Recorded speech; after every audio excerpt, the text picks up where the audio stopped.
personalidad y personalidad, es súper interesante el tema. ¿Puede alguien, hablando de personalidad, puede alguien no tener personalidad? ¿Existen las personas sin personalidad? No. Fundamentalmente ¿No tener personalidad también sería una personalidad o no? ¿Sería qué? Y, o sea, tipo, sí. Ahí está. ¿Y qué sería una persona sin personalidad? Porque a veces se usa la expresión, fulano, mengana, no tienen personalidad. ¿Qué estaremos queriendo? Y que sea carismático, quizás, como más relacionales con el vínculo social y todas las personas, quizás. Tal vez que es poco creativa, que no tiene como que su toque, por así decirlo, para darle a las cosas. Por ejemplo, cuando hay personas que se dedican al arte, dicen esta persona tiene personalidad porque dan su toque personal al arte, no como que se adapta a lo que los demás dicen. No se impone frente al que lo social, tipo, no tiene personalidad por eso.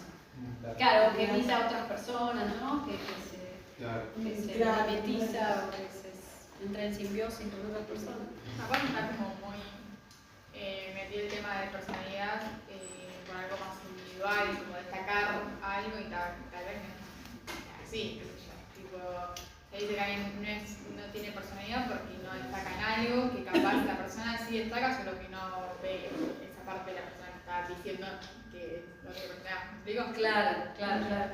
Bueno, por eso, es una expresión que a veces escuchamos y está bueno por ahí identificar eso y saber que todos tenemos una determinada personalidad. Justamente por esa estructura de personalidad, si bien se puede hablar de tipos, vamos a la clase que viene, hay teorías sobre la personalidad y hay formas de clasificar las personalidades, pero en realidad en esta individualidad que tenemos cada uno, que vimos en el tema anterior, todos somos diferentes, físicamente, psicológicamente, socialmente.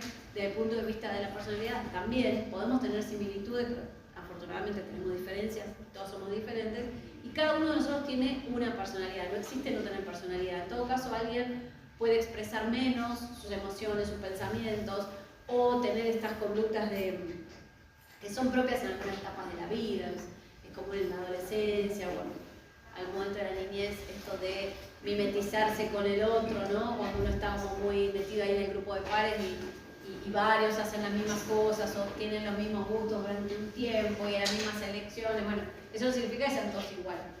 Entonces, ¿qué viene a ser la personalidad? ¿Qué concepto? Personalidad entonces tenemos todos, ¿sí? Nadie no tiene personalidad.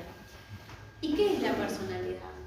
Con las palabras de ustedes. Un punto de rasgos que te hacen diferenciar individualidades. Bien, y en eso está muy bien. ¿Qué tipo de rasgos serían? Eso puede ser la que rige la conducta. Expresivo. Sí. Conductuales, psicológicos. Bien, vas entendiendo todo. Pero está bien, porque hay que relacionar vinculando los conceptos. Es un patrón, la personalidad persistente, ¿sí? Único para cada persona. Es un patrón persistente que delimita una forma de pensar, de percibir y de relacionarse, ¿sí? Relacionarse con uno mismo y con los demás, con el entorno, ¿sí? Entonces, como decíamos, esto es único para cada uno de nosotros. Somos la misma especie, cuanto mayor similitud en la crianza que hablamos hoy, en experiencias, cuanto mayor similitud social, cultural, bueno, vamos a encontrar aspectos más parecidos, pero nunca idénticos. Ni siquiera, como hablamos hoy, los gemelos univitelinos, genéticamente idénticos, tienen la misma personalidad, ¿sí? Cada uno tiene su personalidad. Entonces, importante hacer pie en el concepto de persistente. Persistente quiere decir es un patrón que delimita, por supuesto, un modelo conductual, hace que nos comportemos de cierta forma, que persiste a lo largo del tiempo, pero la personalidad saludable, digamos, no quiero hablar de normal porque no hablamos en psicología de normal y anormal, no suena bien, pero digamos, la personalidad saludable que tiene esa persistencia o esa consistencia a lo largo del tiempo, pero implica la personalidad normal una cierta flexibilidad. Flexibilidad no quiere decir un cambio brusco. Cambio brusco de personalidad, ya ahí tengo que ir a buscar alguna condición psicopatológica, ¿sí? Si alguien bruscamente cambia de personalidad. Ejemplo, el que di hoy de mi querida paciente fallecida que tenía Corea de Huntington y además HIV. Un cambio brutal en su personalidad, obviamente estaba demenciada, tenía una frontalización, un síndrome de frontalización conductual. Bien, entonces un cambio abrupto, alguien que es de una manera y de pronto cambia, siempre tengo que ir a buscar, hacer una resonancia, buscar algún factor orgánico que esté produciendo un daño. Ahora, o en un niño, en los niños, por ejemplo, un cambio abrupto de la conducta, ¿sí? Tengo que pensar si no hay una situación disruptiva en su vida, qué está pasando. Ahora, cuando yo decía flexibilidad, esto implica, la personalidad normal implica que podemos aprender de la experiencia. Nosotros hablamos de aprendizaje, ¿no? O sea que estas experiencias que voy teniendo, categóricamente las experiencias tempranas durante el neurodesarrollo, pero también la experiencia de adultos, nos van a ayudar a ir moldeando algunos aspectos de nuestra personalidad. Si no, seríamos personas. Las personas justamente con una personalidad por ahí ya con alguna disfuncionalidad.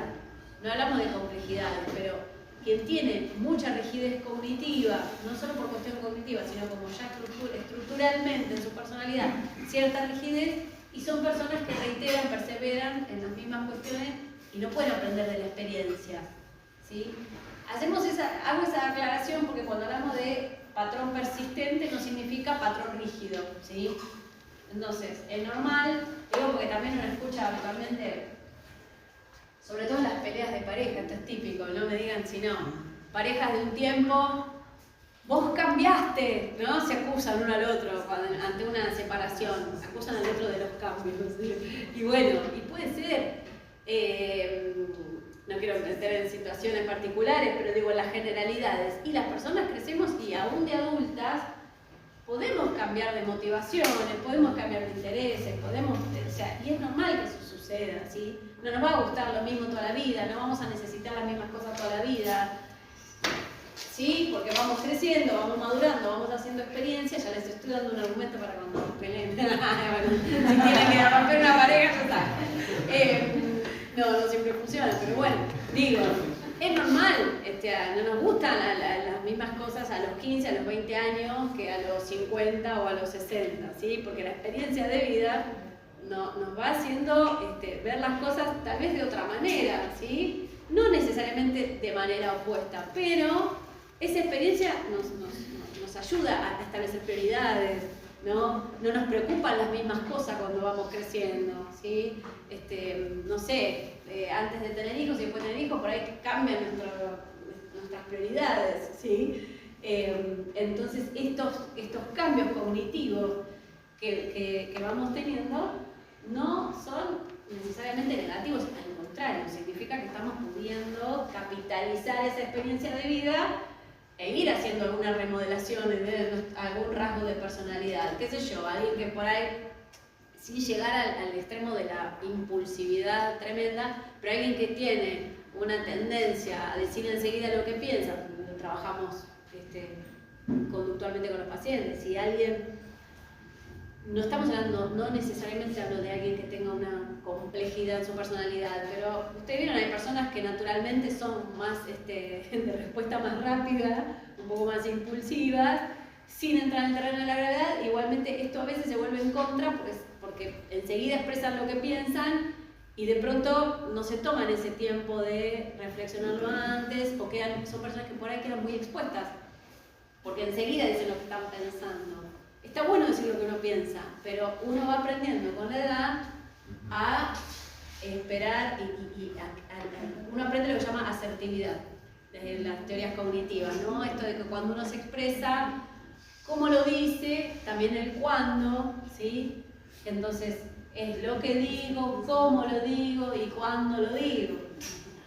Esto puede ser razonado y puede ser todo un ejercicio si yo tengo que ayudar a alguien a no largar impulsivamente o hacer impulsivamente cosas sin pasar por ese filtro. Hay personas que lo tienen el filtro naturalmente, pero digo, bueno, ahí también la experiencia nos va ayudando a ser cada vez más asertivos, ¿no?